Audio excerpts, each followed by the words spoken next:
Learn how to display the time in a professional digital clock format by adding leading zeros. Right now, our clock might display, look at what we currently have. This 13th corresponds to 1 o'clock, 3 minutes, and 8 seconds. Although this time is correct, actually, but it does not look like a real digital clock because most digital clocks always show 2 digits. And so in this lesson, we want to look at how we can use the JavaScript part start method to ensure every hour, minute, and second always has 2 digits. So let's move into our JavaScript code and see how to utilize the use of the part start. So just for us to make use of this part start method, we just come to this section where we are actually getting the current time and adding back of each of these and before. So we are going to add this string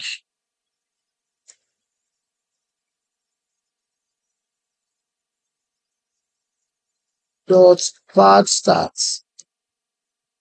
and we want to and 0. So the part start, if you read this, the string to pad the current string width. If this string is too long, it will be truncated and the leftmost part will be applied. The default value for this parameter is u plus 0020. So pad the current string with a given string, possibly repeated, so that the resulting string reaches a given length. So this is our length and at the position of 0. So we have successfully padded the first one. So let's do it for the second one as well.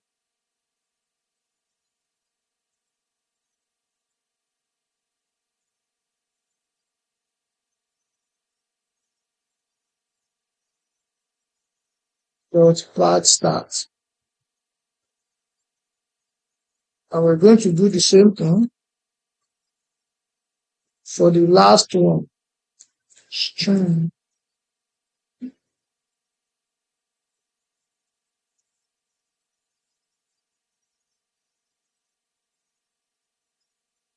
so the length and at the index position. And now look at it.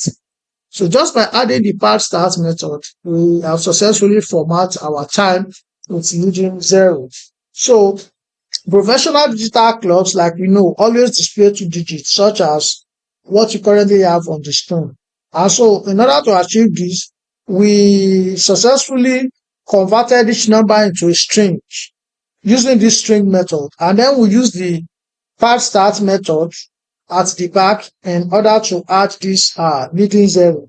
So the number that we have first actually means the final string should contain at least 2 letters. For example, if I change it to 3, now you can see that this has changed to 3. You can see it. So we are basically saying that, okay, the length of what should be padded, should be at least a minimum of 2 characters. So it should contain at least 2 characters. And that is the purpose of these two. And this 0 is the character added to the beginning whenever the value has only 1 digit. So if I change this to 1, then definitely 1 is going to be added. So look at it and see the difference now. Now, I hope you can see what I'm talking about. But the ideal thing is that counting is done in zeros for a digital clock, and that is why we are setting it to 0. It is the character that needs to be added to the beginning whenever the value has only 1 digit. And finally, we display the formatted time on the page. And we made use of what we already have, which is this show time function at the set interval, to make our changes appear immediately instead of waiting 1 second. So in this lesson, we have learned how we can format time with leading zeros. Here are a few key takeaways for this lesson. Number 1, the string method converts a number into a string. So I'm referring to this string that we prefix each of these get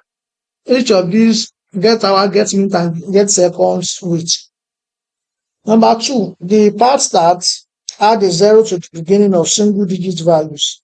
Number 3, the clock now always displays 2 digits for hours, minutes, and seconds. And lastly, calling our show time function once immediately display the current time without waiting for the first interval.